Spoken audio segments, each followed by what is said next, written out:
చెప్తావా? పోనీ ఇప్పుడు సమగ్ర కుటుంబ సర్వే ఏదైతే ఉందో దాన్ని టేబుల్ చేస్తా నేను, ఎస్ ఇది మేము చేసినాం ఇది కరెక్ట్ అని చెప్తాడా?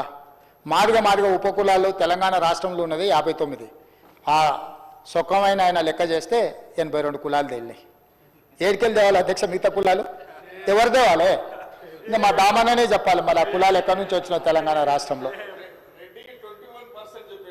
ఈ ఆయన లెక్కలు ఇక సరే అదొకటి.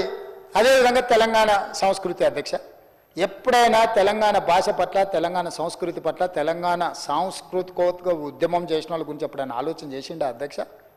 మేం చేసినాం అధ్యక్ష.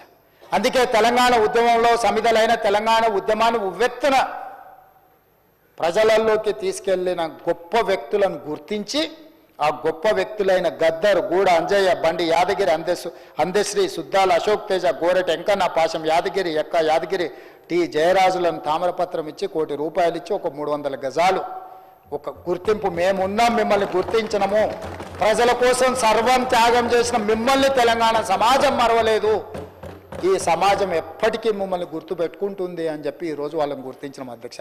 10 ఏళ్లలో ఒక్క రోజైనా నీకు మనసు వచ్చిందా వీళ్ళ పేర్లు ఉచ్చరించడానికైనా?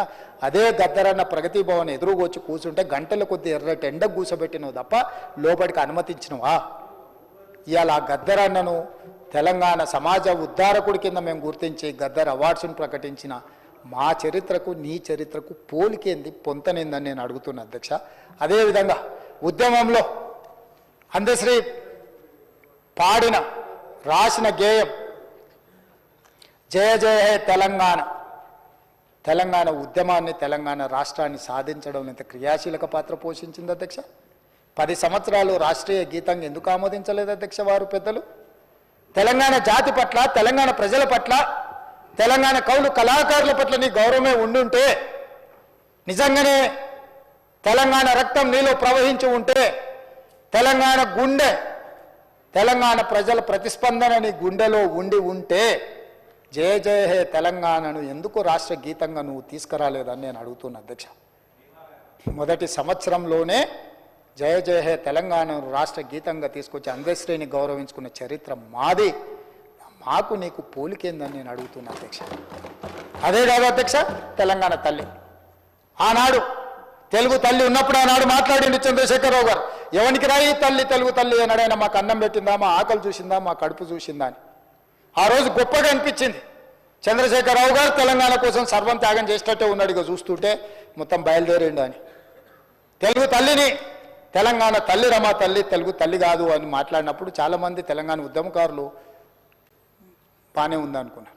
కానీ 10 సంవత్సరాల తెలంగాణ తల్లిని తెలంగాణ జాతికి ఎందుకు అంకితం చేయలేదు?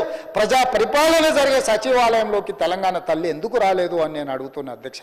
10 ఏళ్ళు నువ్వు చెయ్యని పనిని ఈనాడు తెలంగాణ తల్లిని డాక్టర్ బాబాసాహెబ్ అంబేద్కర్ సచివాలయం లోపల ప్రతిష్ఠిస్తే నీకెందుకు దుఃఖము, నీకెందుకు బాధ? పల్లెల్లో, గూడెల్లో, మారుమూల పల్లెల్లో ఉండే తెలంగాణ తల్లి మీ అమ్మ, మా అమ్మ, మా మంత్రులు, మా పేదవాళ్ళ తల్లి ఎట్లుంటుందో చూడంగానే కన్న తల్లిలాగా టీవీతో దర్పంతో తెలంగాణ మట్టి వాసనలు వెదజల్లే తెలంగాణ తల్లిని ప్రతిష్ఠించుకుంటే కూడా మీకు దుఃఖం ఎందుకని నేను అడుగుతున్నా అధ్యక్ష. ఈ తెలంగాణ ప్రజలను ఆశీర్వదించడానికి తెలంగాణ తల్లి ఉండొద్దా?